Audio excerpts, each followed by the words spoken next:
down now. Don't go to difference when the sun go down. Don't go to difference when the sun go down. Feel now. Oh, Alberta, Alberta.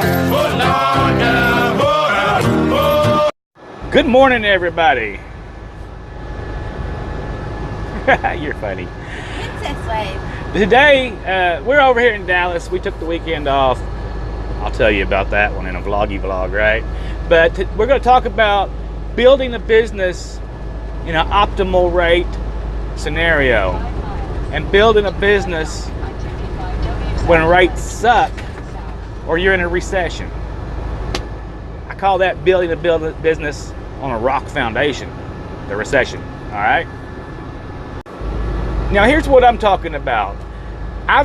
The two times I've built up fleets and put them to work, or even when I was running my own authority, was built during a recession.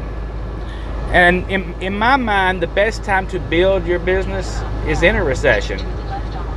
In 2008, I believe it was 11,000 trucking companies that went out of business in the first 6 months or so of the recession, because rates went to hell so bad and freight went to hell. Now their businesses were built on a model that, hey, we've got great rates, so let's keep piling on trucks and drivers and spending money instead of using the hard times as a tool. And that's my big worry with seeing so many people putting their own authority on and buying trucks right now, because I see a lot of people basing their business on rates, and good rates. If I ain't getting $2.50 a mile or whatever, I'm not hauling it. You all heard that. Nobody wants to run cheap freight, but at the end of the day, if you have to do what you have to do to keep your business alive. If you're going to haul that $1.50 freight and be smiling about it, because if you're running your business like you are hanging on by your teeth in the good times, then you're on a solid foundation. But if you're spending all that money, I listen to a lot of guys, and I realize from what they say that they do not keep a maintenance account whatsoever. And I don't understand why anyone wouldn't, because anything in a maintenance account, you don't have to pay taxes on it. It's just money sitting there, and that's kind of always a good thing to have your money secured. Now, in any market, any year, actually, on any given year, from the first week of January till mid-March, freight just goes to hell. Rates collapse, and freight becomes scarce because all that stuff from Christmas is getting returned. Now everything from October till the end of December is golden. Like at the moment they're a little bit down, rates are, but they're getting ready to kick back in for the holidays, and you'll be fine. But during that first 3 months of the year is a time of starvation for some people, unless you're specialized or something. You've heard me mention the bottom dollar before. You have to know what you have to make to survive. All right? That might mean that you get to look at your personal finances and saying, do I really need to make this amount of money, or do I need to clean up what's going on my home front because things are a little tight? There's a lot of things, or how much chrome am I buying for my truck, or money that I'm just putting out that maybe I shouldn't spend.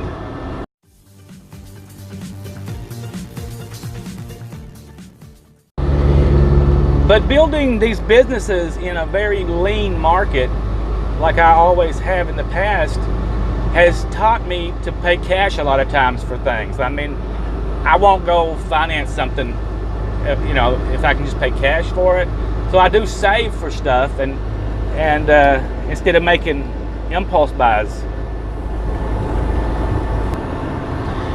And I really hope some of you guys think about that, because when you're chasing the larger truck or the bigger payment, and all new equipment, that's one school of thought that's better. And there is some goodness to be had in that school of thought.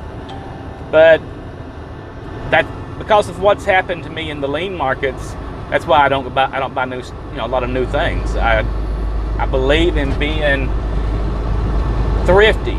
I play it like this. I cut my money in thirds, right? The truck gets paid 1/3 of my money. I get paid 1/3 of my money, and Uncle Sam kind of gets paid 1/3 of the money. That's, you have to pay your truck. And I see so many people that are not paying their truck. When I have a truck that's paid for, I still keep that reserve every week. Whatever that truck note's going to cost me, I keep putting it back even after that truck's paid for. And if I run that truck 2 or 3 years after it's paid for, it's not a problem to just buy another truck or, put $60,000 down or something, so you don't have the huge expense of interest that really eats us up. If you're doing 6.5% interest, that's cool. I find that totally okay. But a lot of guys really have a much higher interest rate.